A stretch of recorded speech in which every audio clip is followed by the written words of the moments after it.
귀한 찬양 감사합니다. 귀한 시간 이렇게 은혜의 자리에 오셔서 너무나 감사하고요.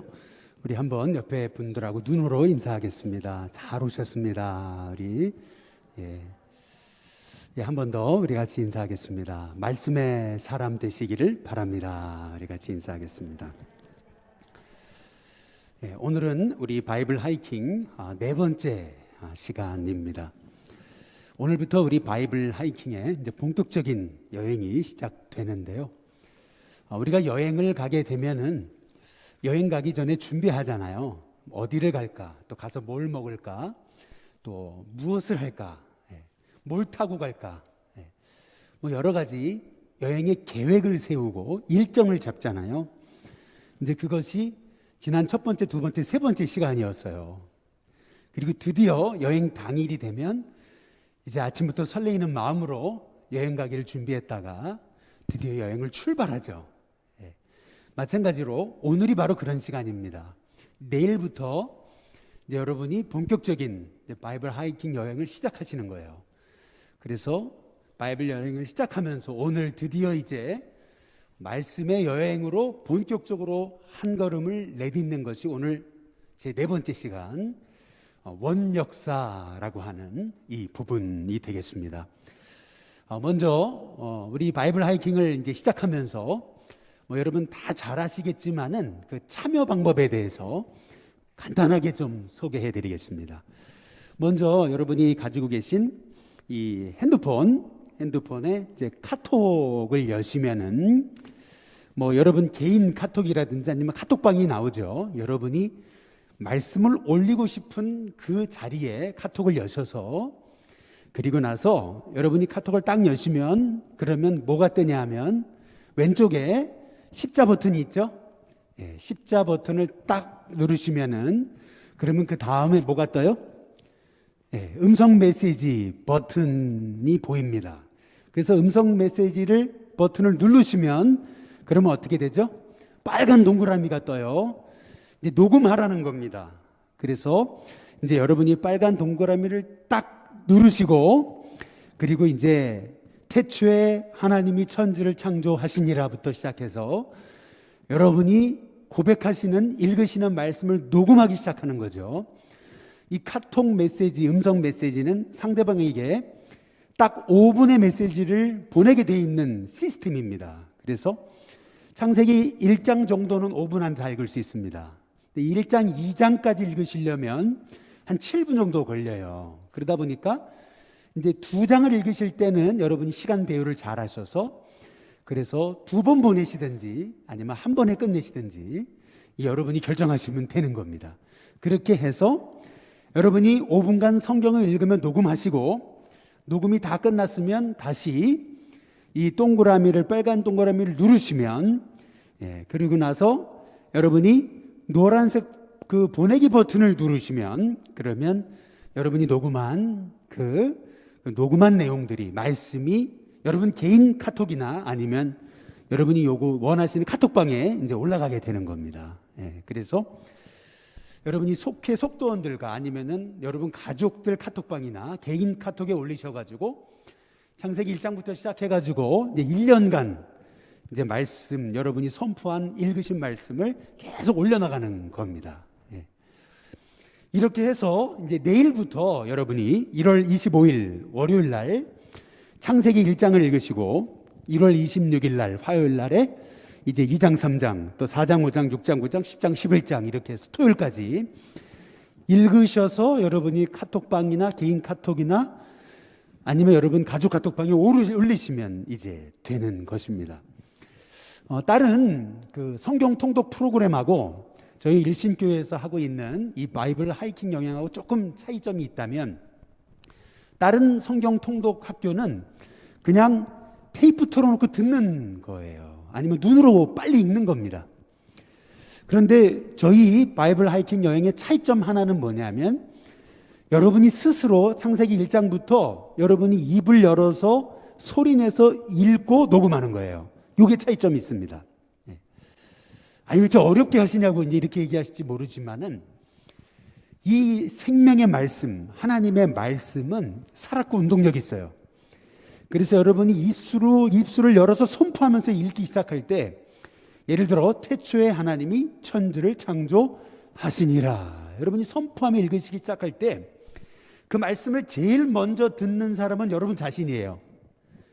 그래서 그 말씀을 여러분이 귓가에 듣게 되실 때 그 말씀은 여러분 마음속에 새로운 하나님의 역사를 시작하시는 거예요. 그래서 저희 일심교회 바이블 하이킹 여행은 단지 눈으로 읽거나 귀로 듣는 데서 끝나는 게 아니고 여러분이 입으로 선포하며 읽는 겁니다. 여러분이 입술을 열어서 말씀을 선포하며 읽는 가운데 저는 여러분의 인생이 바뀌고 여러분의 가치관이 바뀌고 여러분의 삶이 바뀌고 여러분 안에 있었던 여러 가지 마음의 문제, 육신의 질병, 모든 삶의 어려움들이 풀리는 은혜가 있기를 주님의 이름으로 축복합니다. 그래서 오늘 이제 창세기 1장부터 우리 11장까지가 우리가 지난주에 살펴봤듯이 원역사다, 이제 이렇게 학자들이 불리웁니다. Primeval History라고 하는 이러한 고유 명사, 고유 단어를 가지고 있어요. 용어를 영어로도 Primeval History라고 여러분이 유튜브에 치시면은 이 원역사에 대한 것들이 쫙 떠요. 영어로도. 영어 좀 잘하시는 분은 그렇게 좀 보셔도 되겠습니다. 이렇게 창세기 1장부터 11장까지를 원역사라고 부르는 이유는 이 원역사 안에 모든 창조의 기원, 시작, 창조의 근원이 다 기록되어져 있기 때문에 이 창세기 1장부터 11장을 원역사라고 하는 겁니다. 우리는 성경의 제일 첫 번째 책을 뭐라 그러죠? 창세기라 그러죠. 그런데 본래 히브리어에서 창세기는 창세기가 아니에요. 히브리어에서 창세기는 베레시트입니다. 베레시트. 이 베레시트라는 말은 헬라어로 번역하면 게네시스예요. 이 게네시스를 영어로 번역하면 제네시스입니다. 그래서 성경에서 말하는 첫 번째 책의 제목은 뭐냐 하면은 태초해입니다. 태초해. 그러니까 모든 창조의 시작, 인생의 근원, 모든 죄의 기원에 관해서 말씀하고 있는 것이 창세기예요. 그래서 우리가 성경을 알려면은요, 창세기를 건너뛰어서는 절대 성경을 알 수가 없어요.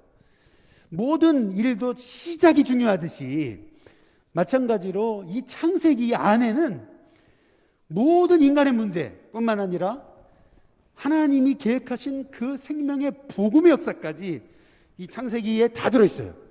그래서 창세기 1장부터 11장의 이 원역사가 실은 성경을 보는 열쇠입니다.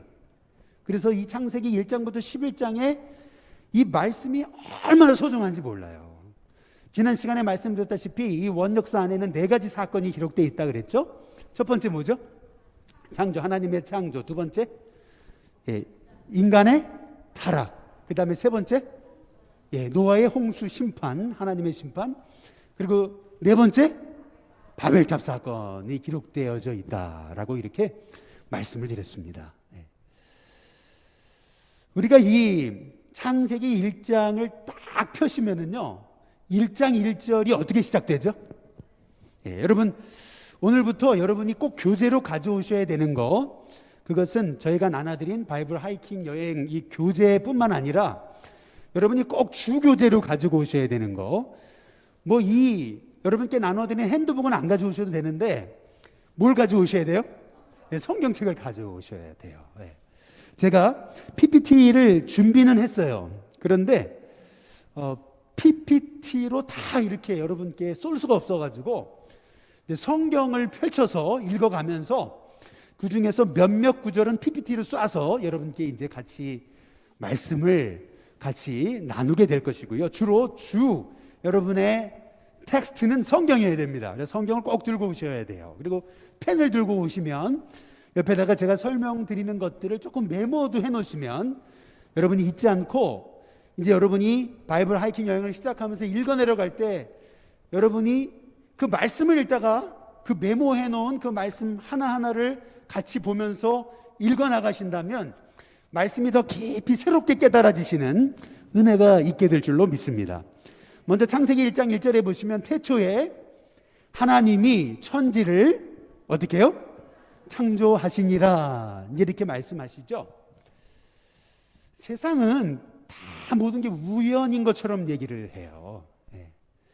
사실 이 진화론도 어떤 그 우연이라는 관점에서 이제 모든 것이 풀어지는 거 아니겠어요? 세상의 관점은 우연이라는 관점이에요. 그러나 성경의 시각은 그렇지 않아요. 성경의 시각은 하나님의 계획과 목적을 가지고 이 세상을 만드셨다는 거죠.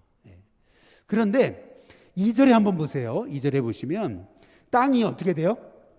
혼돈하고 첫 번째, 두 번째 공허하며 세 번째 흑암이 깊음 위에 있고 이렇게 얘기하거든요.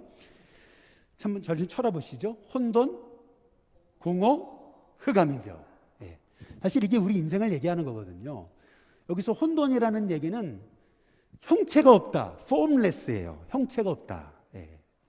그리고 공허라는 것은 영어로 emptiness예요. 텅 비었다는 거거든요. 무슨 말이냐면 의미가 없다, meaningless를 얘기하는 거예요. 그리고 흑암이 깊음에 있다. 이게 흑암, 어둠을 얘기하는, darkness를 얘기하는 거예요. 다시 말하면 혼돈, 공허, 흑암이라 그러잖아요. 다시 말하면 formless, 형체가 없고, meaningless, 의미가 없고, 그리고 darkness, 어둠이 가득한 그 땅. 한마디로 얘기하면은 완전 혼돈 가운데 있었다는 거예요. 혼돈. 이런 혼돈 가운데 있던 이 우주 만물에 여러분 3절에 한번 보세요. 3절에 보시면은 하나님이 뭐라 그러세요? 하나님이 이르시되, 이것이 중요한 거예요. 한번 따라해 보겠습니다. 하나님이 이르시되, 이게 중요한 겁니다. 여기 창세기 1장에서 반복하는 게 있어요. 하나님이 이르시되 빛이 있으라 하시니 빛이 있었고, 하나님 말씀하시니까 그대로 된 거예요.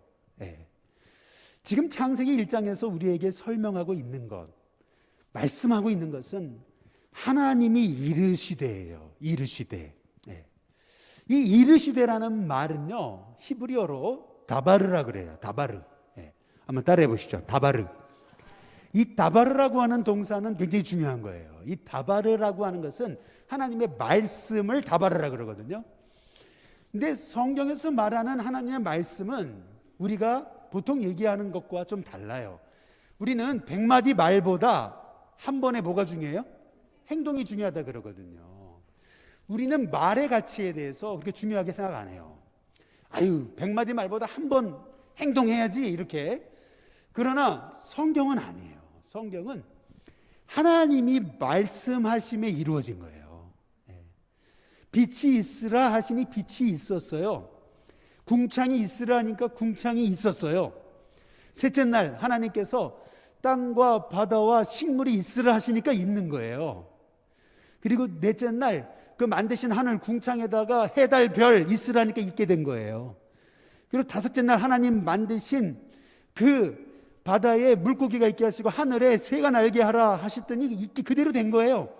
그다음에 여섯째 날 하나님이 동물을 만드시니까 그대로 된 거예요. 있으라 하시니까. 마찬가지로 오늘 여기 성경을 잘 한번 보세요. 6절에 한번 보세요. 6절에 보시면 하나님이 뭐예요? 이르시되. 7절 끝에 어떻게 돼요? 그대로 되니라예요. 9절에 하나님이 뭐죠? 이르시되. 9절 끝에 뭐예요? 그대로 되는 거예요. 그렇죠? 11절 하나님이 뭐예요? 이르시되. 11절 끝에 어떻게 돼요? 그대로 되는 거예요.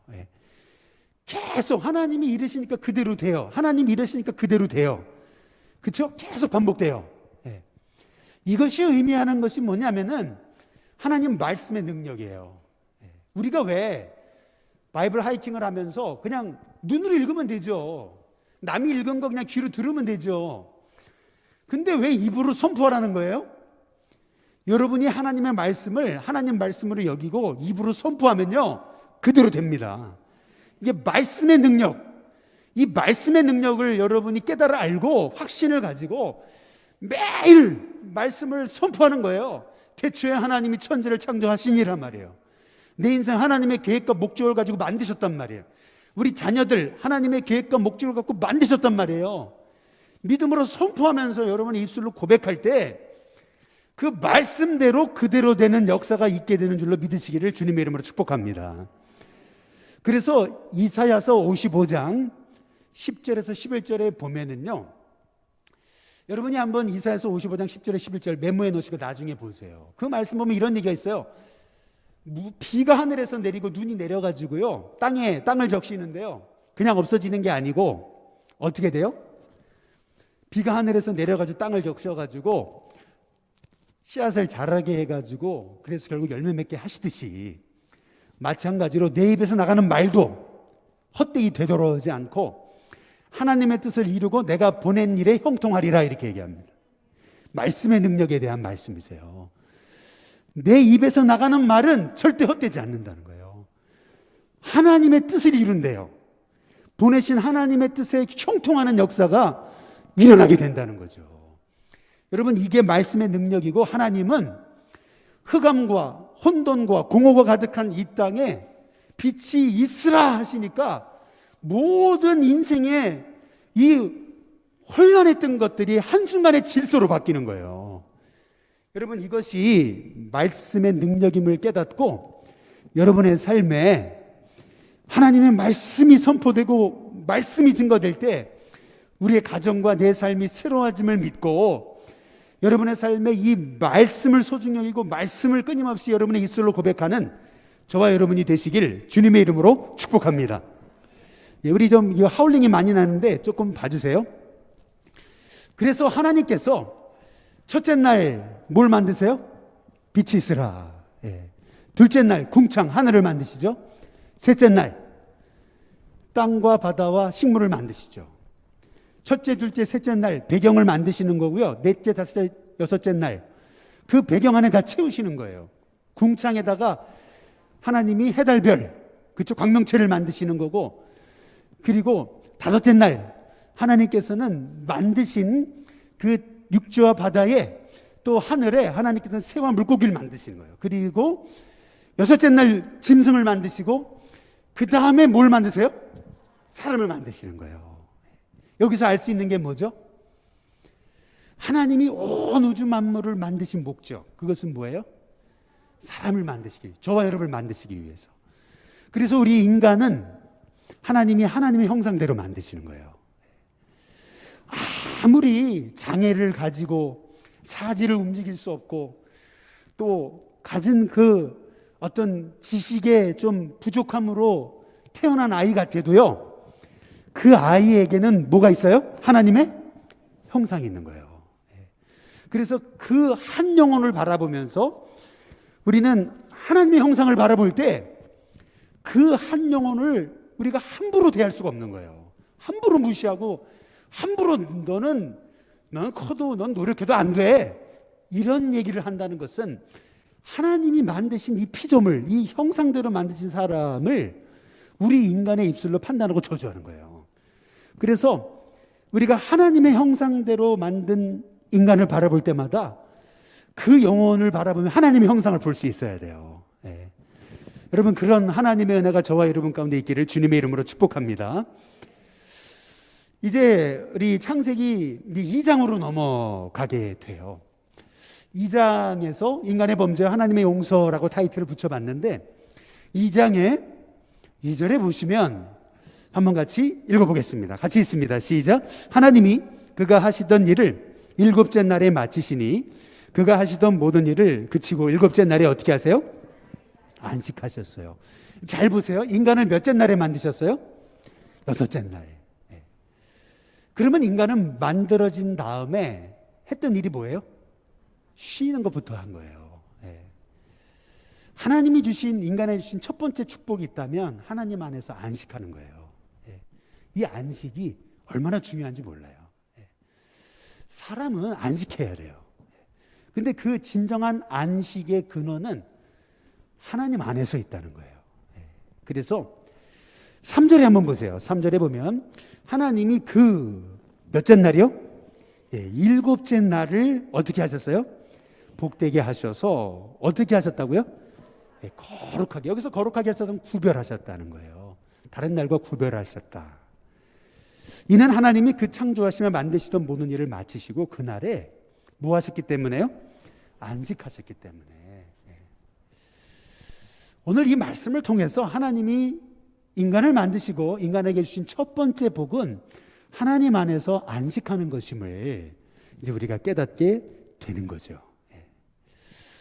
그래서 저는 우리 신교회 성도님들이 이 주일을 생명같이 여기는 하나님의 종들 되시길 주님의 이름으로 축복합니다. 우리가 주일을 지키는 것 같지만 아니에요. 우리가 주일을 지키는 게 아니고요. 우리가 주일을 지키는 것 같아 보여도요. 우리가 주일을 지키면요.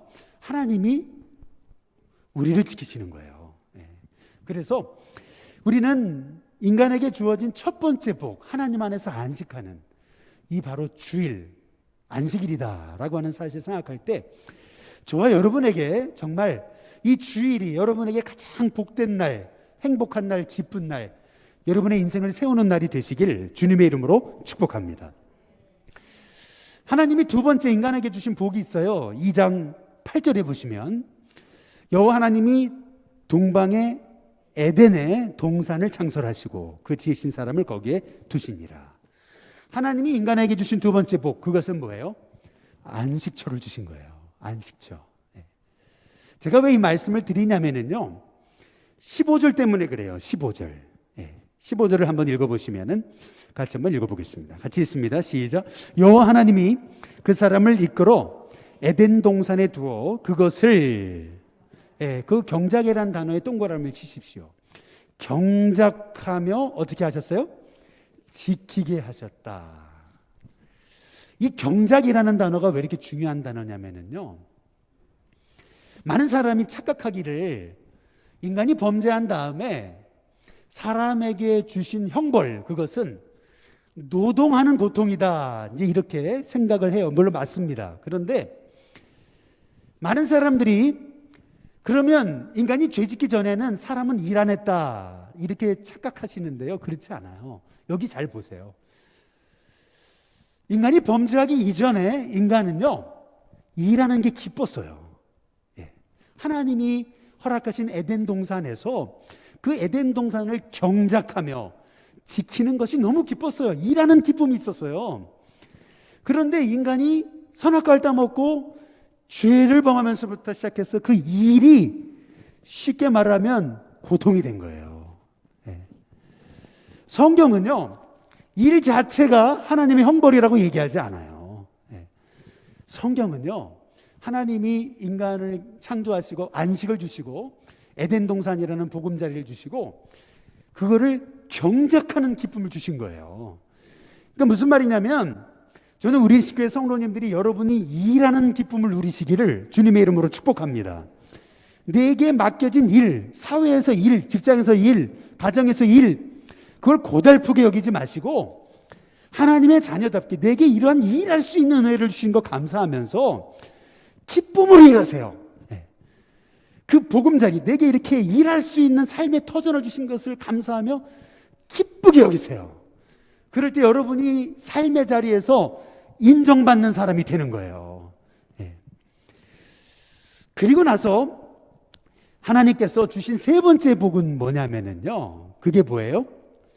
18절에 한번 보세요. 18절에 보면 여호와 하나님이 이르시되 사람이 그 다음 뭐예요? 혼자 사는 것이 좋지 아니하니 내가 그를 위하여 뭐를 지어요? 돕는 배필을 지으리라. 이게 너무 중요하죠. 그냥 아내라고 얘기하지 않고요 돕는 배필이라 그랬어요. 여러분의 아내, 내 배우자는 또 나는 내 배우자를 향한 돕는 배필입니다. 하나님, 제가 저희 가정에 또 제 남편의 제 아내의 돕는 배필로서 최고의 그러한 헬퍼가 되게 해달라고 기도하는 저와 여러분이 됐으면 좋겠습니다. 여러분, 우리 가정의 아내분들이 남편을 최고로 섬기고 도울 때 여러분의 남편은 바로 서게 돼 있어요. 남자는 누구 하기 나름이요? 여자 하기 나름이죠. 여기 보세요. 돕는 배필이라고 하잖아요.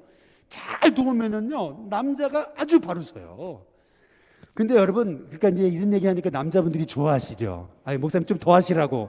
예, 시간은 없지만 더 하시라고.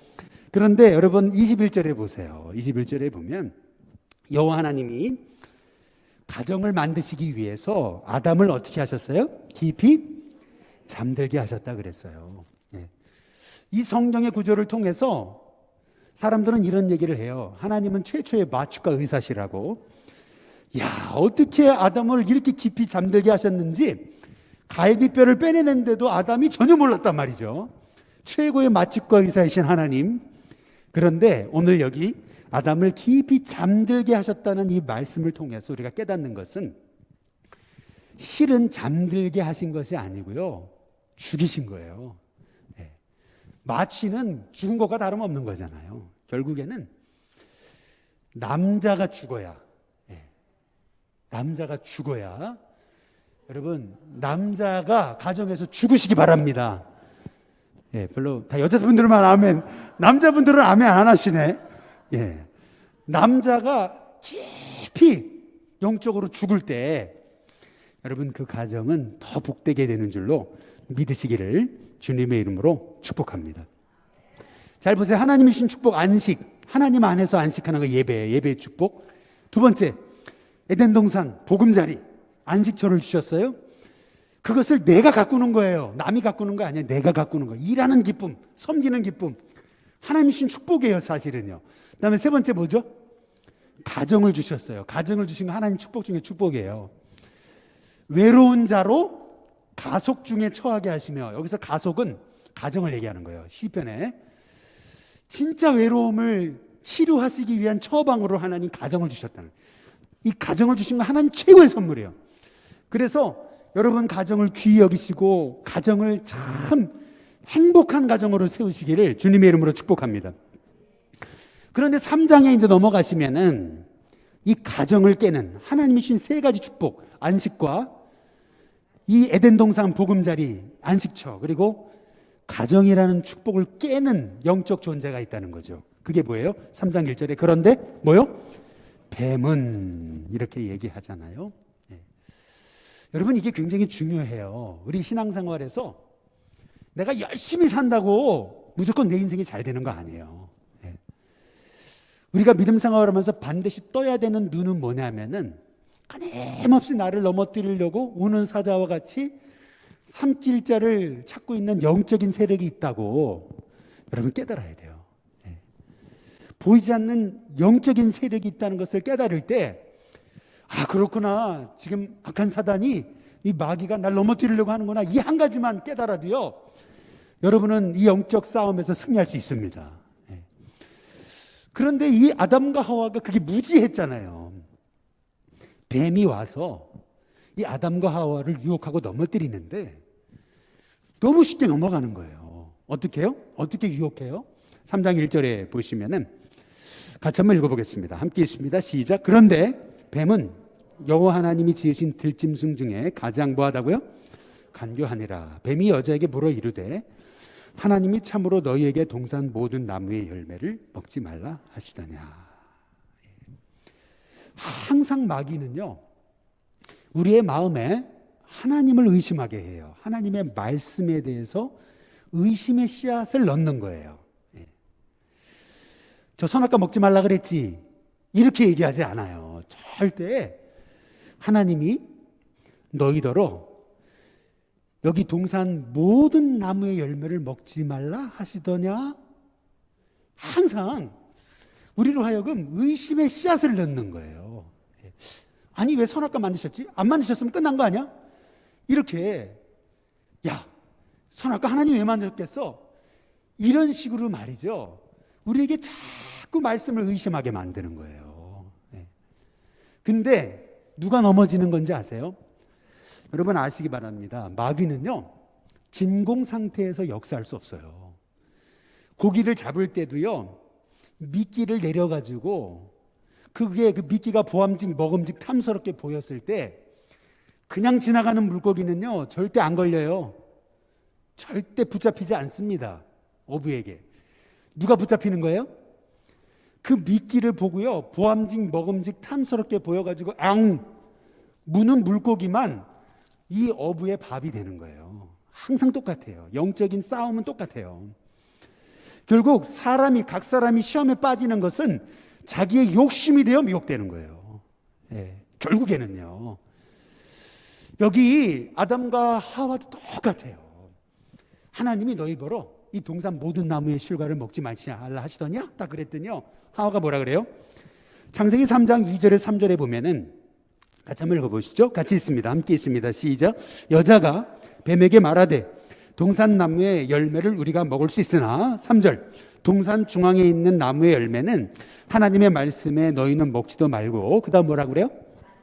그 만지지도에다 동그라미를 쳐보세요. 하나님 만지지 말라는 얘기 안 하셨거든요. 근데 그 다음에 이 하와가 뭐라 그래요? 너희가 죽을까 하노라. 하나님 그렇게 말씀하신 적 없죠.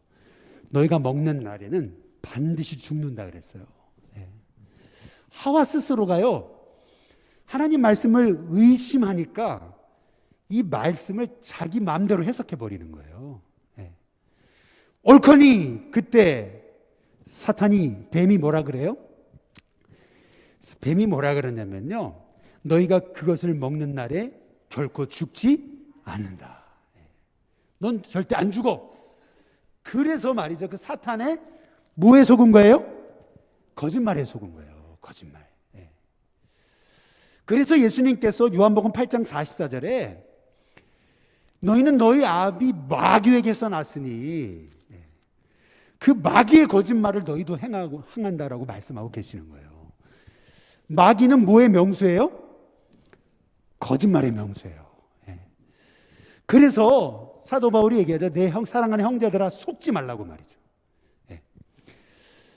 작년에 송구영신 예배 때요, 여러분 카톡으로 말씀 뽑으셨죠?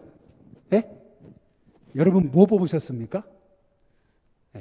카톡으로 여러분 보내드렸잖아요. 말씀 뽑는 거 하셨나요? 하신 분들 카톡으로 보내드린 거. 저도 카톡으로 딱 뽑았거든요. 뽑힌 말씀이 뭔지 알아요? 내 사랑하는 형제들아 속지 말라, 이거였어요. 깜짝 놀랐어요 제가. 여러분 이 마귀는 끊임없이 우리를 속입니다. 이 속임수에 말씀에 서서 우리가 대적하면은요, 마귀를 우리가 넘어뜨릴 수가 없어요. 실은 내 욕심에 미혹돼서 내가 넘어지는 거예요. 옳거니 해가지고 딱 미끼에 걸린 영혼들이 마귀의 밥이 되는 거죠. 결국 여기 창세기 3장 6절에 보세요. 6절에 보면 여자가 그 나무를 보니까 어떻게 돼요? 먹음직 보암직 지혜롭게 할 만큼 뭐예요? 탐스럽기도 한 나무다. 이제 이렇게 얘기하죠. 이게 사탄이 한 영혼을 넘어뜨리는 패턴입니다. 분명히 요한일서 2장에도 얘기하듯이 세상에 있는 모든 것은 첫 번째 뭐예요? 육신의 정욕.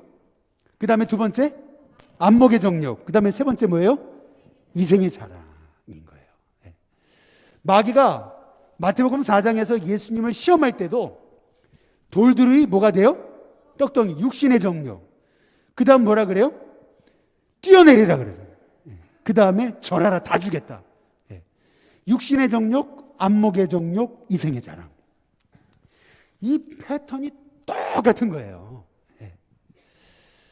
저는 우리 신교회 성도님들이 이러한 이 영적 시험에 넘어지지 않는 귀한 성도님들 되시기를 주님의 이름으로 축복합니다. 결국 이 여자가 이 사탄의 게임에 넘어가 선악과를 따먹으니까 떠먹게 됐을 때 두려움을 느끼고 수치를 느끼고 부끄러움을 느끼면서 자기의 무화과 나뭇잎으로 자기의 부끄러움을 감추고 하나님으로부터 멀어지잖아요. 근데 그때 하나님이 하신 말씀, 그게 뭐예요? 9절. 9절에 보시면은 여호와 하나님이 아담을 부르시며 그에게 이르시되, 그 다음 뭐예요? 내가 어디 있느냐. 거기다가 밑줄을 싹 그셔야 돼요. 성경에 나오는 하나님의 최초의 질문입니다. 하나님의 최초의 질문. 한번 따라해 보시죠. 내가 어디 있느냐. 우리가 죄 가운데 빠지면은요, 하나님의 부르심의 자리를 잃어버려요. 하나님과 멀어지면은 내가 있어야 될 자리를 벗어나게 됩니다. 이것이 죄의 결과예요. 그래서 하나님께서 아담에게 내가 어디 있느냐라고 부르시는 거죠. 그때 아담이 뭐라 그래요? 내가 동산에서 하나님의 소리를 듣고 내가 벗었으므로 두려워해서 숨었나이다. 이제 이렇게 얘기하잖아요. 그런데 이렇게 죄악에 빠진 인간, 그 인간을 위해서 하나님은요, 이 창세기 3장에서부터 구원 계획을 말씀하시죠. 그 하나님의 구원 계획이 뭐예요? 3장 15절. 다시 말하면 여인의 후손에 관한 약속을 말씀하시죠. 이미 하나님께서는 인간을 구원하기 위한 이 하나님의 구원의 계획을 이 창세기를 통해서 우리에게 말씀하고 계시는 거예요. 에덴 동산에서 인간이 범죄함으로 하나님의 축복을 잃어버렸어요. 근데 그 잃어버린 축복이 바로 갈보리 언덕, 십자가 위에서 회복되는 거고요. 그것이 요한계시록 21장에 새하늘과 새 땅을 통해서 완성되는 거예요. 이것이 성경을 아주 그냥 중심을 관통하는 핵심 메시지인 거죠. 그래서 우리가 오늘 여기 창세기 3장을 통해서 꼭 보셔야 되는 거, 반드시 우리가 주목해 봐야 되는 한 말씀이 있어요. 사실은 그게 뭐냐면 창세기 3장 21절입니다. 21절 다 함께 같이 한번 읽어보겠습니다. 같이 읽습니다. 시작. 여호와 하나님이 아담과 그의 아내를 위하여, 그 다음 뭐예요? 가죽옷에다가 동그라미를 치세요. 가죽옷을 지어 어떻게 하셨다고요? 입히셨다. 하나님이 지어 입히신 가죽옷이 얼마나 좋았을까, 이제 그런 생각을 해보거든요. 인간은 무화과 나무 잎을 엮어서 자기의 부끄러움을 감추기로 했지만, 그건 자기의, 자기 노력, 자기 열심으로 자기를 감추려고 했지만 그 죄는 절대 해결할 수 없죠. 인간이 자기의 의로 자기의 죄를 가리울 수 없다는 걸 아시고 하나님께서는 양을 죽여 피를 내셔서 그 양의 가죽을 통해서 인간의 그 죄를 덮으신 거죠. 그 바로 이 인간의 죄를 덮으시기 위해서 주님이 그 죽이셨던 그 어린 양, 그것이 바로 예수 그리스도이신 거죠. 그래서 이 창세기 3장을 통해서 우리가 반드시 알아야 되는 건 뭐냐면, 인간은 죄 때문에 무너지고 넘어지지만 그럼에도 불구하고 하나님은 여전히 우리를 뭐라고요? 사랑하신다는 거죠. 그럼에도 불구하고 사랑하시는 하나님의 사랑, 여러분 이 놀라운 하나님의 사랑을 여러분이 입술로 읽으면 선포할 때 여러분의 마음에 깊이 가슴 절절히 뼛속 깊이 깨달아지는 은혜가 있기를 주님의 이름으로 축복합니다. 그리고 이제 세 번째로 이제 가인과 아벨 사건으로 창세기 4장 5장으로 이제 이어지게 되는 거예요. 우리가 이 창세기 4장과 이제 5장을 통해서 우리는 죄 가운데 빠진 인간이, 그 인간이 하나님과 멀어질 때 어떻게 되는가라고 하는 걸 볼 수가 있어요. 실은 가인이 아벨을 죽인 그 이유가 뭐예요? 예배에 실패한 거예요. 결국에는 자기도 제사 드렸잖아요. 그런데 하나님 안 받으셨잖아요. 화가 나가지고 그래서 동생을 쳐 죽인 거거든요.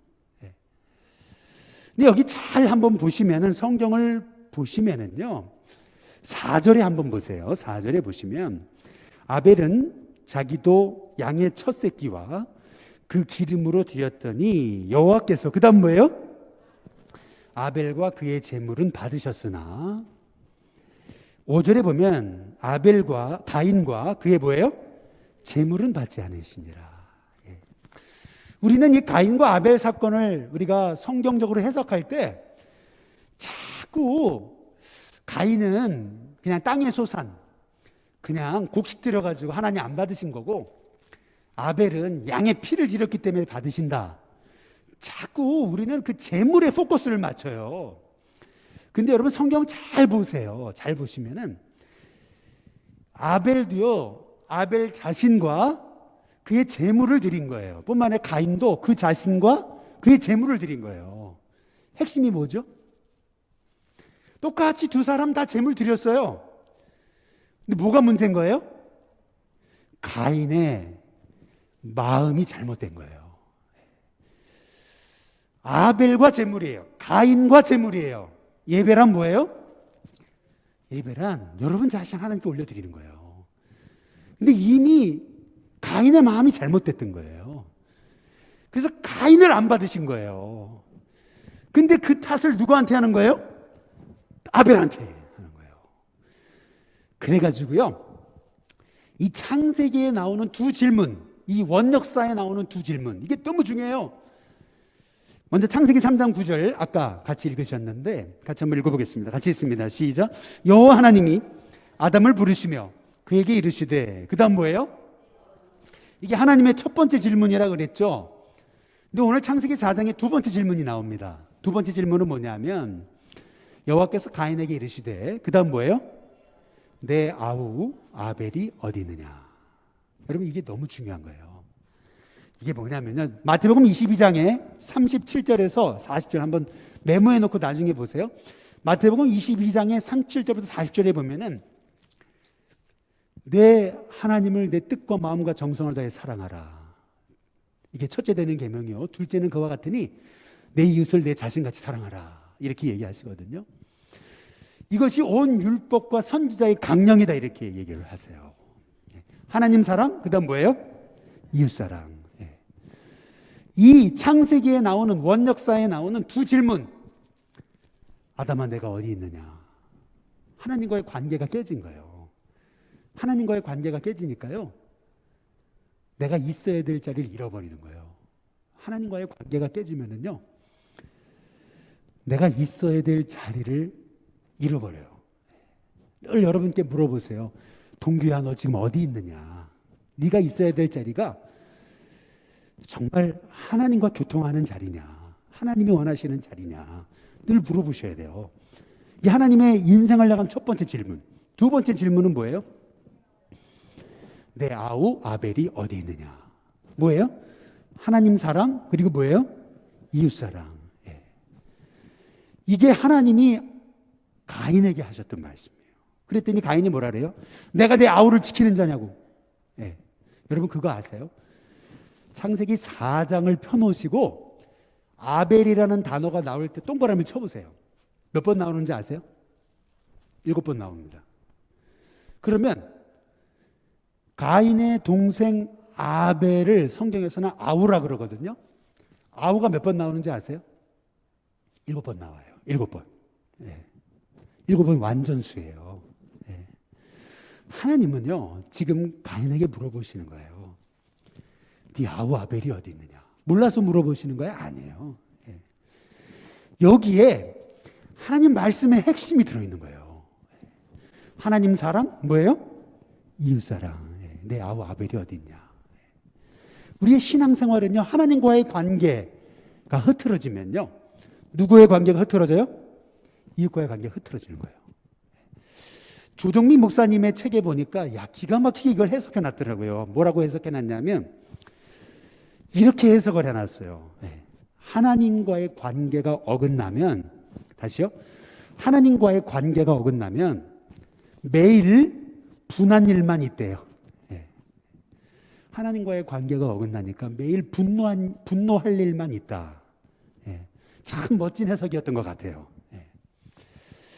하나님과의 관계가 어긋나니까요, 결국 이웃과의 관계가 어긋나는 거예요. 내가 이웃과의 관계가 자꾸 어긋난다면 그것은요, 내가 하나님과의 관계에 문제가 생겼다는 거예요. 저는 그래서 우리 일신교회 성도님들이 늘 아담아 어디 있느냐, 그리고 가인에게 하셨던 말씀 내 아우 아벨이 어디 있느냐. 여러분 이 두 가지 질문, 이 하나님이 우리 인간에게 하셨던 이 두 가지 질문을 날마다 여러분 자신에게 묻고 늘 여러분의 신앙의 표대로 삼으시기를 주님의 이름으로 축복합니다. 결국 창세기 4장 16절 17절에 보면요, 가인이 여호와 앞을 어떻게 해요? 거기 떠나서에다가 동그라미를 쳐보시면 떠나서, 그래서 에덴 동쪽 어디로 가요? 놋 땅에 거주하게 돼요. 그 노시라고 하는 말의 뜻이 뭐라고요? 유리함이란 뜻입니다. 다시 말하면 방황함이라는 뜻이에요. 하나님을 떠나니까 가인이 어떻게 해요? 방황하게 돼요. 그 마음속에 있는 허무, 그 방황을 드러내지 않으려고 가인이 했던 게 뭐예요? 다시 창세기 4장 17절에 보면 했던 일이 뭐예요? 가인이 뭘 쌓아요? 성을 쌓아요. 여러분, 이 성 쌓는 게 좋은 것처럼 보여도요, 우리 일신교회는 성 쌓는 교회가 아니고 길 닦는 교회가 될 수 있기를 주님의 이름으로 축복합니다. 가인은 끊임없이 성을 쌓아요. 그 성경 다음 구절들을 보시면은 20절에 이제 그의 자손 야단은 가축 지는 자의 조상이라 하잖아요. 목축업을 발전시키고, 또 유발은 뭐를 발전시켜요? 수금과 퉁소 잡는 모든 자의 조상이 됐다 그랬죠. 음악을 발전시켜요. 문화를 발전시켜요. 그리고 22절 두발가인은 구리와 쇠로 여러 가지 기구를 만들어요. 뭐를 발전시켜요? 문화 문명을 발전시켜요. 기술 문명을 발전시킵니다. 여기 잘 보면은 가인의 자손들이 했던 업적은 어마어마한 거예요. 꼭 이집트의 파라오들이 엄청난 그 피라미드를 만든 것처럼 이들이 했던 업적은 엄청나요.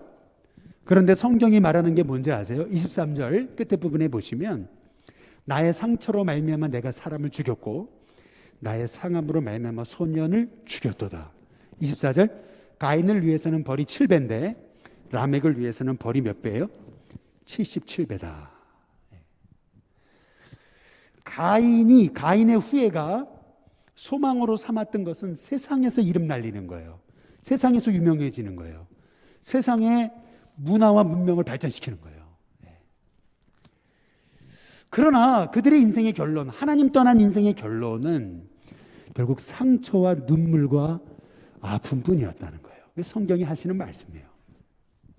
그리고 나서 하나님이 창세기 4장 25절에서 보시면은 아담이 다시 자기 아내와 동침하매 그가 아들을 낳아 그의 이름을 뭐라 그래요? 셋이라 그래요. 아벨 대신 얻은 아들 셋입니다. 이는 하나님이 내게 가인이 죽인 아벨 대신에 다른 씨를 주셨다 함이며 26절 이 셋도 아들을 낳고 그의 이름을 뭐라 그래요? 에노스라 그래요. 근데 그때의 사람들이 비로소 여호와의 이름을 뭐 했다고요? 불렀다. 이렇게 얘기합니다. 여기서 알 수 있는 게 뭐예요? 그동안 사람들이 하나님의 이름 부르는 걸 잊어버렸다는 얘기잖아요. 그러다가 다시 여기 에노스 시절부터 하나님의 이름을 불렀다는 거예요. 다시 말하면 이 에노스 시절부터 다시금 예배를 회복했다는 거거든요. 그러면 왜 무슨 일이 있었기에 우리는 알 수 없어요. 그러나 우리가 추측해 볼 수는 있는 거죠. 에노스라는 이름의 뜻은 죽을 수밖에 없는 존재라는 뜻이에요. 인간은 내가 죽을 수밖에 없는 존재다. 인생의 유한함을 깨닫고 드디어 그때야 비로소 하나님을 찾게 됐다는 거죠. 그래서 창세기 5장에 넘어가 보시면은 족보를 잘 보세요. 성경의 족보는 의미 없는 게 하나도 없어요. 다 성경에는 의미가 있어 거기 들어간 거예요. 근데 잘 보세요. 창세기 5장 4절에 보시면 아담은 셋을 낳은 후 800년을 지내며 자녀들을 낳았으며 그는 930세를 살고 그 다음 뭐예요? 죽었더라. 잘 보세요. 8절 그는 912세를 살고 그 다음 뭐예요? 죽었더라. 11절 그는 950세를 살고 그 다음 뭐예요? 죽었더라. 잘 보세요. 낳고 살고 죽었더라. 이게 이 창세기 5장의 족보의 핵심이에요. 낳고 살고 죽었더라. 근데 여러분 그거 아세요? 마태복음 1장을 잘 보시면은 1장을 한번 펴보시면은요 1장의 족보는 마태복음 1장의 족보는 완전 달라요. 어떻게 달라요? 낳고 무슨 말이에요? 창세기 5장의 족보는 사망의 족보예요. 인간이 죽을 수밖에 없는 존재임을 깨달았음을 말하는 거예요. 그러나 마태복음 1장의 족보는 뭐예요? 낳고 뭐예요? 생명의 족보예요. 예수님이 오시는 거예요. 그렇죠? 이게 차이점이에요. 결국 인간은요, 죽을 수밖에 없는 존재임을 깨달았을 때 비로소 인간은 하나님을 찾기 시작했어요. 근데 오늘 말씀을 통해서 우리가 주목해 봐야 되는 건 뭐냐면요, 4절에 잘 보세요. 3절에 잘 보세요. 3절에 보면 아담은 130세에 자기의 모양 곧 자기 형상과 같은 아들을 뭐예요? 낳으라고 하는 거예요. 4절에도 아담은 셋을 뭐예요? 낳은 후 800년을 지내며 자녀들을 어떻게 했다고요? 낳았으며.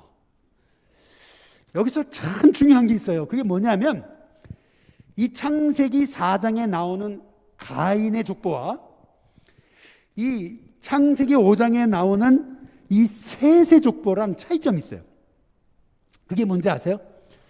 가인의 족보는 화려해요. 음악을 발전시키고 문명을 발전시키고 목축업을 발전시키고 그리고 기술 문명을 발전시켜요. 그런데 창세기 5장의 족보는요, 그냥 낳고 살고 죽고 낳고 살고 죽고. 근데 왜 이렇게 오래 살았어요? 아니, 왜 이렇게 오래 살아요 도대체? 이게 뭘 얘기하는 거냐면요, 하나님의 백성들은 세상이 볼 때 그냥 낳고 살고 죽는 것처럼 보여요. 그러나요, 우리가 이 세상에서 죽을 수밖에 없는 우리가 해야 될 가장 중요한 일, 그게 뭔지 아세요? 영적 자녀를 낳는 거예요. 믿음의 자녀를 일으키는 거예요. 믿음의 세대를 일으키는 거. 뭐 우리 아이들이 뭐 소위 가인처럼 막 성을 쌓고 음악을 발전시키고 유발처럼 말이에요, 막 두발가인처럼 막 철을 만들고 뭐 청동기 문명을 발전시키고 그러지 못해도요, 여러분, 내 자녀가요 믿음의 자녀가 되는 것이 내 인생의 가장 큰 소망이요 꿈이 되시길 주님의 이름으로 축복합니다. 이게 진짜 하나님의 사람의 꿈이어야 돼요. 나 한 사람을 통해서 내 자녀가 믿음의 사람이 되게 해달라고. 그게 창세기 5장의 족보에 나온 핵심이에요. 그래서 창세기 5장 21절에 한번 보시면 에녹은 65세에 누굴 낳아요? 그 무드셀라, 성경에서 가장 오래 살았다고 하는 969세를 살았던 무드셀라를 낳아요. 근데 22절에 보면 무드셀라를 낳은 후에 그 다음 뭐라 그래요? 300년을 하나님과 동행하며 자녀를 낳았어요. 참 놀라운 거죠. 근데 여러분 그거 아세요? 이 무드셀라가 에녹이 65세 때 낳은 아들이잖아요. 근데 이 무드셀라가 왜 이렇게 오래 살았는 줄 아세요? 왜 이렇게 오래 살았게요? 969세. 맨날 우린 그거 외우잖아요. 성경에서 제일 오래 산 인물 삑 무드셀라. 늘 그렇게 외웠잖아요. 무드셀라가 왜 이렇게 오래 살아야 돼요? 노아 때문이에요. 노아 때문에. 무드셀라는요, 노아가 태어났을 때 살아 있었어요. 뿐만 아니라 심판이 오기 전까지 살아 있었어요. 이 에녹과 노아는요, 이 에녹과 무드셀라는요, 노아를 있게 한 인물이에요. 노아라는 인물은 그냥 태어난 게 아니에요, 여러분. 그의 아버지, 할아버지, 중조할아버지, 그 믿음의 계보를 이어가지고 결국 노아라는 인물이 나오는 거예요. 성경이 그 얘기를 하고 있는 거예요. 왜 이렇게 장황하게 몇 세까지 살았다, 몇 세까지 살았다 이걸 얘기하는 거예요? 노아 때문이에요. 여러분이 오늘 내가 하는 일도 아무것도 없는 것 같고, 내가 뭐 이루는 일도 없는 것 같고, 뭐 집 한 채 없어가지고 막 그냥 낙심하고 절망하고, 이거 아니에요, 여러분. 내가 오늘 믿음의 삶을 살아갈 때 나 한 사람의 믿음의 발자취는 헛되지 않을 거예요. 내 자녀를 거쳐서 내 가문을 통해서 노아 같은 인물이 일어날 겁니다. 그 믿음의 꿈을 꾸면서요, 여러분 믿음으로 잘 사시기를 주님의 이름으로 축복합니다. 그래서 창세기 6장으로 넘어가는 거예요. 이 족보가요, 하나님은 늘 이렇게 소망 없는 이 땅에 하나님의 이름까지 잊어버렸어요. 그런데 노아라는 인물을 일으키셔가지고 그 죄악이 관영한 네피림의 시대에 노아를 통해서 방주를 예비하시고, 그래서 결국에는 하나님의 구원 역사를 이루어 가시는 것이 성경의 얘기거든요. 이 창세기 6장에서 우리가 핵심으로 봐야 되는 것은 뭐냐면요, 3절의 끝에 부분에 보시면 그러나 그들의 날은 120년이 되리라 이렇게 얘기하거든요. 이거를 어떻게 해석하느냐, 늘 많은 사람들이 여기에 매여요. 아니, 이게 무슨 뜻일까? 그럼 사람의 그 생명이 이제 120년으로 줄어든다는 얘기일까? 근데 창세기 9장에 29절에 보면은요, 그의 나이가 950세가 되어 죽었다 그래요. 노아는요 950세까지 살아요. 야, 이 120세가 뭘까? 120년이 되리라, 이게 뭘까? 제가 말씀드렸죠, 성경을요 동사 중심, 명사 중심으로 생각하지 말고 뭐 중심으로요? 동사에 주목해봐라. 그러면 하나님이 지금 뭘 얘기하려고 하시는지 그게 깨달아진다고 제가 말씀드렸죠. 제가 둘째 시간에 말씀을 드렸습니다. 그래서 우리가 오늘 이 말씀을 우리가 묵상하면서 그냥 여러분께 이제 이거는 정설은 아닌데 말씀드리고 싶은 것은 이 120년이 되리라 라고 하는 것은 아마도 이제 120년 후에 앞으로 노아 홍수의 심판이 온다라고 하는 하나님 말씀인 것이 아닌가 이렇게 해석을 해요. 네. 그러면 오늘 이 말씀에서 우리가 핵심으로 잡아야 되는 것은 14절이에요. 14절. 네, 14절에 읽어보시면 같이 한번 읽어보겠습니다. 같이 있습니다. 시작. 너는 고페르 나무로, 그 다음 여러분 동그라미 치세요. 너를 위하여요. 네. 방주를 만들어야 되는 이유는 뭐예요? 너를 위한 거예요.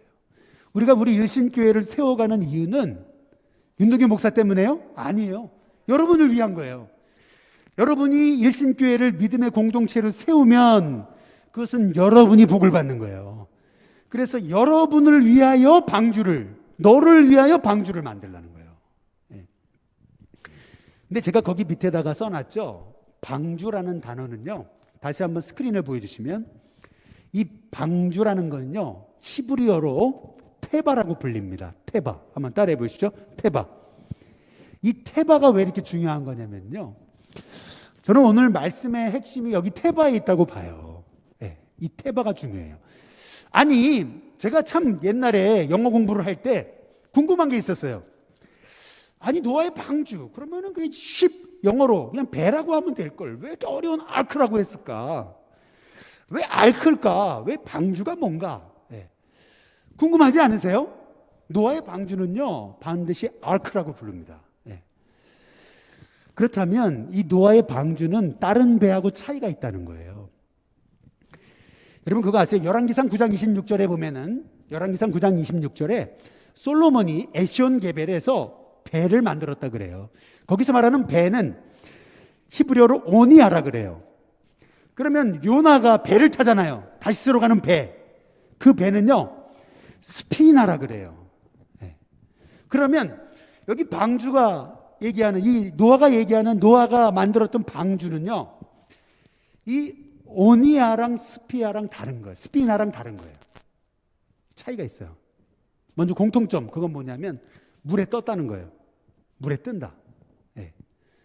그러면 오니아, 스피나랑 방주의 차이점이 뭔지 아세요?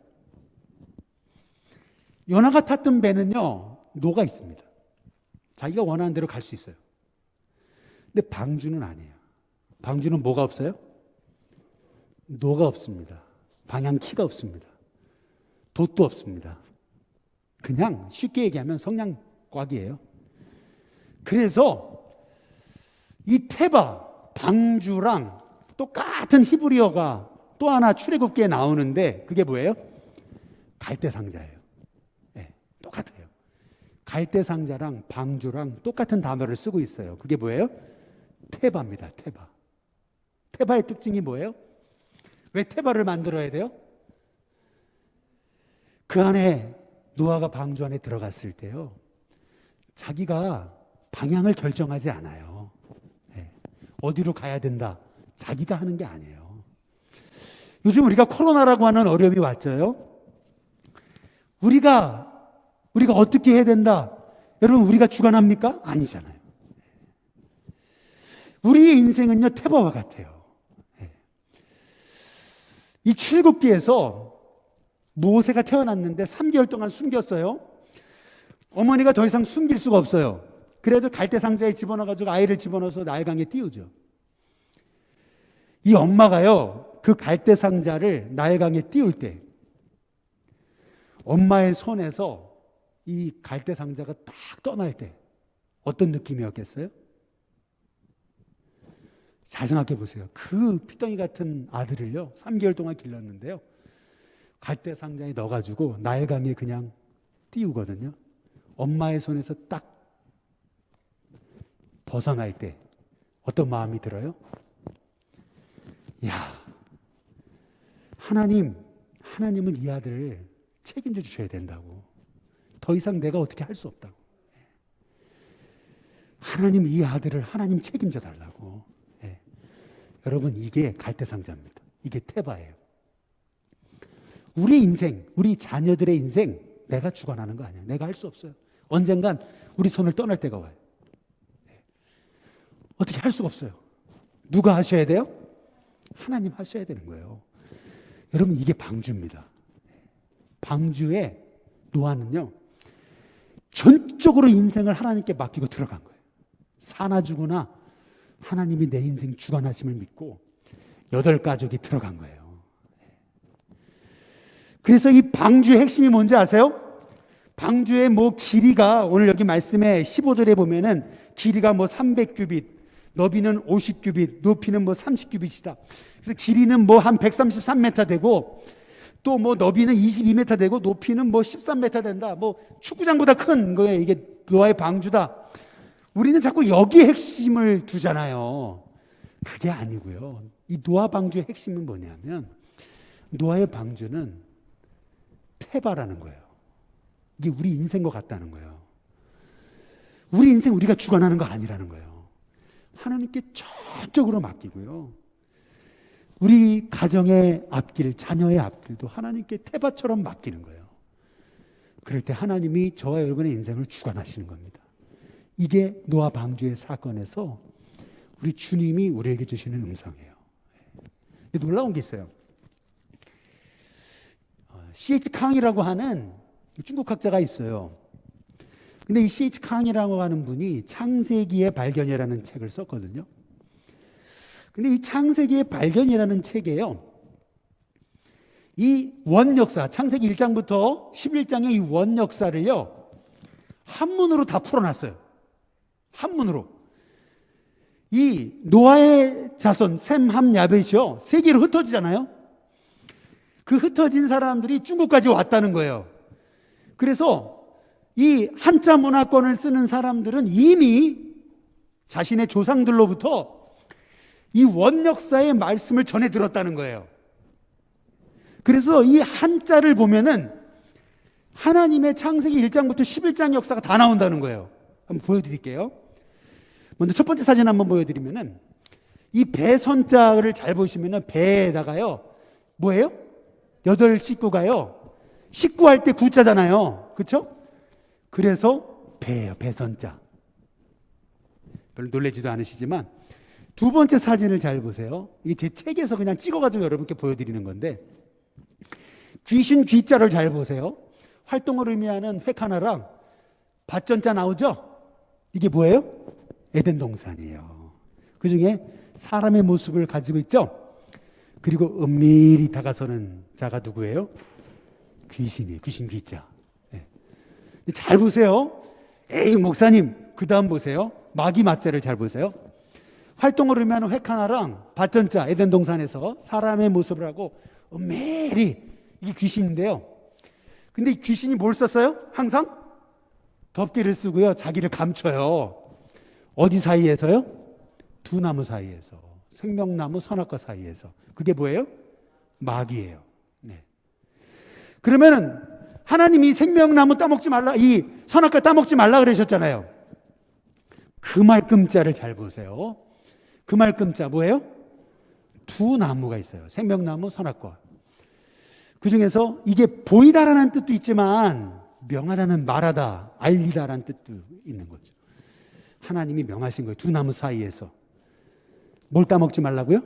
선악과. 이게 그 말끔이에요. 제가 이제 몇 가지 한자만 여러분께 소개한 거예요. 네. 이 창세기의 원역사는요, 이게 성경에만 나오는 얘기가 아니라는 거예요. 이미 한자를 쓰는 문화권의 사람들은 이미 이 말씀을 전해 들었다는 거예요. 그래서 이 창세기 이 6장에 이 노아의 방주 사건을 통해 우리가 주목해야 될 것은 창세기 6장 22절에 보면 다 함께 같이 읽어보겠습니다. 같이 읽습니다. 시작. 노아가 그와 같이 하여 하나님이 자기에게 명하신 대로 다 어떻게 했다고요? 준행했다. 이게 핵심입니다. 말씀에 순종했다. 그리고 이제 이 노아의 홍수 사건을 끝내고 이 노아가요, 방주 안에 있었던 시간을 계산하면은요 372일간 있었던 거예요. 한번 계산해 보세요. 재밌어요. 372일간 있어가지고 이제 방주에서 나오죠. 첫 번째 했던 일이 뭐예요? 제단을 쌓은 거예요. 번제를 드렸던 거.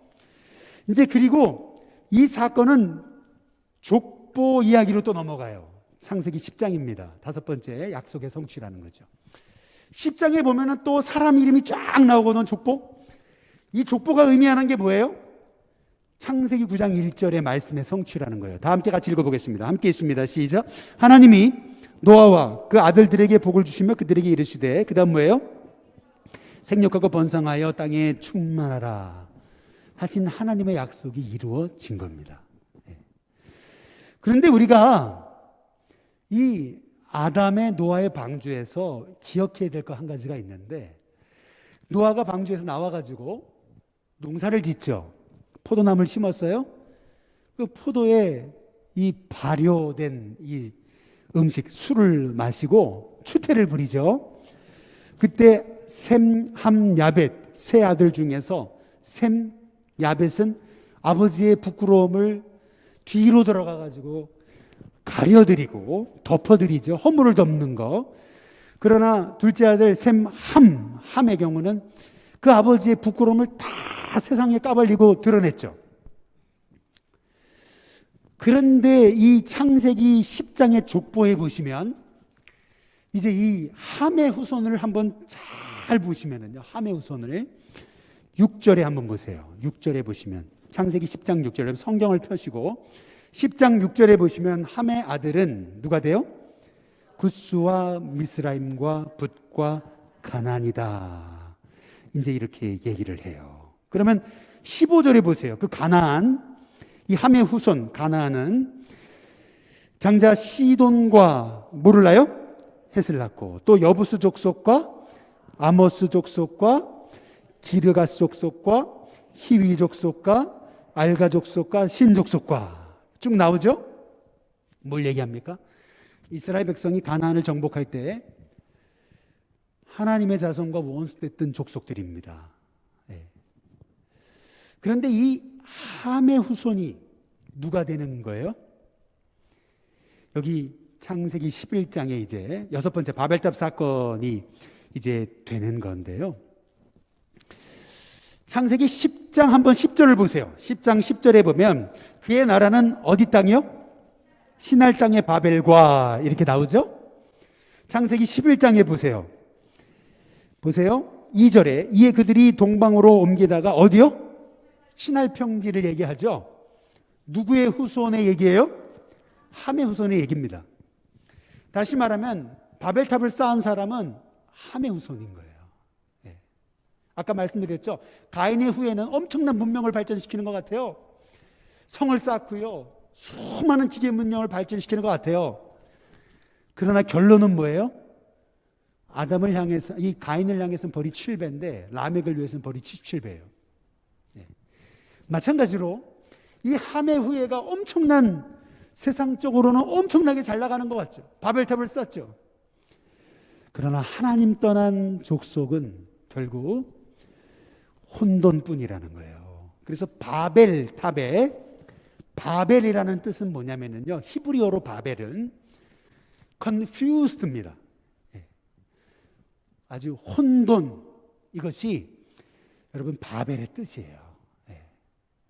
또 이 바벨이라는 말의 뜻에는 또 다른 뜻이 하나 있는데 그것이 뭐냐면 헛소리라는 뜻이 있어요.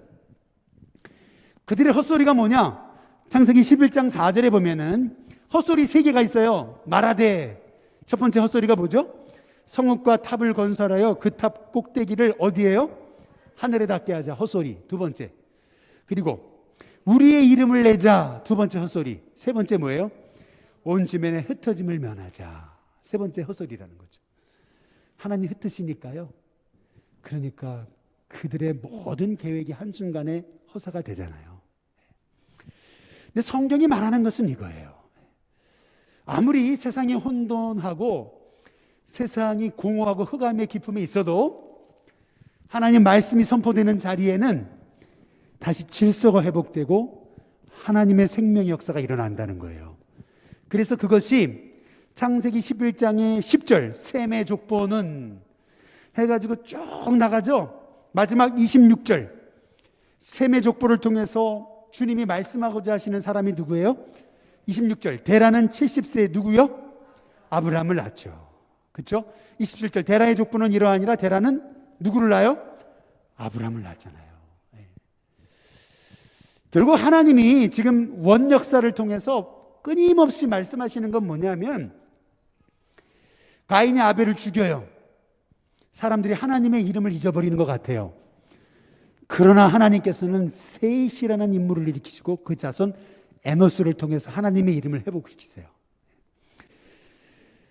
가인의 후예들이 엄청난 문명을 발전시키면서 하나님을 떠났어요. 그러나 그런 하나님을 떠난 시대에, 네피림의 시대에 하나님은 노아 같은 인물을 예배하시는 거예요. 바벨탑 사건으로 인해서 온 세상이 혼돈하고 흑암의 기품이 있을 때 하나님께서는 누구를 일으키세요? 아브라함을 일으키시는 거예요. 믿음의 한 사람. 그래서 이 창세기 원역사 1장에서 11장을 통해서 우리에게 주시는 말씀은 뭐냐면 하나님의 말씀의 비밀을 가진 하나님의 종 한 사람이 일어날 때 이 시대와 열방은 소망이 있다는 거죠. 저는 우리 일신교회 성도님들이 그래서 이번에 우리 바이블 하이킹을 통해서 여러분이 하나님의 생명의 이 말씀, 살았고 운동력이 있는 좌우의 날선 검보다 더 예리한 이 생명의 말씀을 여러분이 입술로 선포하다가 여러분이 하나님의 사람으로 온전케 되는 축복의 은혜가 있기를 주님의 이름으로 축복합니다. 언제나 시대가 어두운 것 같아도 하나님의 사람 예비하신다. 아무리 코로나로 이 세상이 흉흉하고 어렵다 하더라도 한국교회 미래가 보이지 않는다고 하더라도 하나님은 하나님의 사람, 노아 같은 사람, 아브라함 같은 사람을 일으키신다. 그 하나님이 일으키시는 한 사람, 바로 우리가 되게 하시고 우리 믿음의 자녀들이 되게 하시고 바로 나 한 사람의 믿음으로 신실하게 살아갈 때 그것은 끝이 아니라 낳고 살고 죽고 낳고 살고 죽고 의미 없는 것 같은데 아니에요. 이 에녹이 믿음으로 살고 무드셀라가 믿음으로 살고 라멕이 믿음으로 살고 그럴 때 노아 같은 인물이 일어나는 거예요. 그런 하나님의 꿈을 꾸면서 하나님 저 한 사람을 통해서 믿음의 세대, 영적 자녀가 일어나게 해달라고. 우리의 인생이 늘 태바와 같아요. 한번 홍수가 몰아닥치면 우리가 어떻게 할 수 없어요. 내 손을 놓아야 될 때가 있어요. 그런데 그때부터 누가 일하세요? 하나님이 일하시는 거죠. 내가 할 수 있는 게 아무것도 없는 것 같아도 하나님은 이제부터 드디어 하나님의 일을 시작하신다. 우리 자녀들 하나님이 태바의 인생으로 하나님이 책임져 달라고. 미리암이 기도하며 갈대상자를 띄울 때 하나님 저는 아무것도 할 수 없습니다. 이 아이의 생명 하나님 주관하십니다. 그 태바의 마음으로 갈대상자를 나일강에 띄울 때 하나님께서는 뜻밖의 바로의 공주가 보게 하시고 그 모세를 양육하고 기르게 하셔서 이스라엘을 구원하는 하나님의 종으로 삼으신 것처럼 하나님께서는 우리 일신교회 성도님들에게 나는 늘 태바의 인생으로 산단 말이에요. 내가 아무것도 할 수 있는 일이 없는 것 같아도 내 인생, 우리 자녀의 인생 하나님이 주관하신다. 여러분 이 믿음을 가지고 승리하시길 주님의 이름으로 축복합니다.